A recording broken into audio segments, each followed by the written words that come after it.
Form హౌస్కి వెళ్ళిన తర్వాత పోలీసులు అక్కడ టాలీవుడ్కి చెందినటువంటి హేమ కూడా ఆ డ్రగ్ పార్టీలో ఉన్నింది, ఆ రేవ్ పార్టీలో ఉన్నింది. బర్త్డే పార్టీ నిర్వహించినటువంటి నిర్వాహకుడు ఎవరైతే ఉన్నారో వాసు, ఆ పార్టీలో తను కూడా వెళ్ళినటువంటి సిచ్యువేషన్ కనపడుతుంది. అయితే మొదటగా బిగ్ టీవీ ఉదయమే హేమాని మనం పలకరించడానికని, ఆమెకి అందుబాటులోకి వెళ్ళడానికని మనం ప్రయత్నించాము.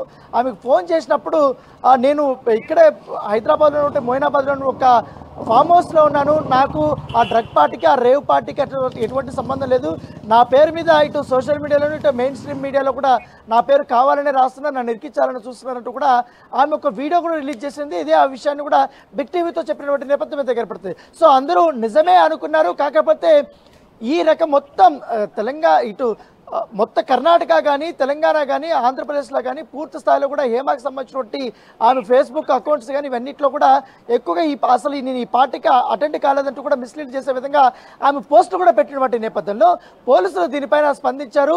ఉదయం ఫామ్ హౌస్లో రైడ్ చేసినప్పుడు టాలీవుడ్కి సంబంధించిన క్యారెక్టర్ ఆర్టిస్ట్ సీనియర్ నటి అయినటువంటి హేమ కూడా ఆ పార్టీలో ఉన్నట్టు కూడా వారు ఇప్పుడు కర్ణాటక పోలీసులు కన్ఫర్మ్ చేసినటువంటి నేపథ్యం అయితే కనపడుతుంది. కేవలం ఒక హేమతో పాటు 101 మంది ఆ పార్టీలో పాల్గొన్నారు. దాంట్లో 30 మంది దాకా కూడా యువతులు ఉన్నారు, దాంట్లో 71 మంది దాకా కూడా పురుషులు పాల్గొన్నారంటూ కూడా కర్ణాటకకు చెందినటువంటి పోలీసులు ఒక అఫీషియల్ స్టేట్మెంట్ అయితే రిలీజ్ చేసినటువంటి నేపథ్యం అయితే కనపడుతుంది. అయితే ఆమె మొదటగా ఇట్లా మిస్లీడ్ చేసిన దానికి ఇటు పోలీసుల్ని కానీ ఇటు అందరినీ కూడా మిస్లీడ్ చేసిన విధంగా కూడా కేసును తప్పుదావు పట్టించే విధంగా కూడా వ్యవహరించారంటూ కూడా ఆమె పైన మరో కేసు పెట్టడానికి కర్ణాటక పోలీసులు సిద్ధమైనట్టుగా మనకు సమాచారం అందుతుంది. మెడికల్ టీం కూడా వచ్చింది, అందరినీ కూడా బ్లడ్ శాంపుల్ తీసుకుంటున్నారు.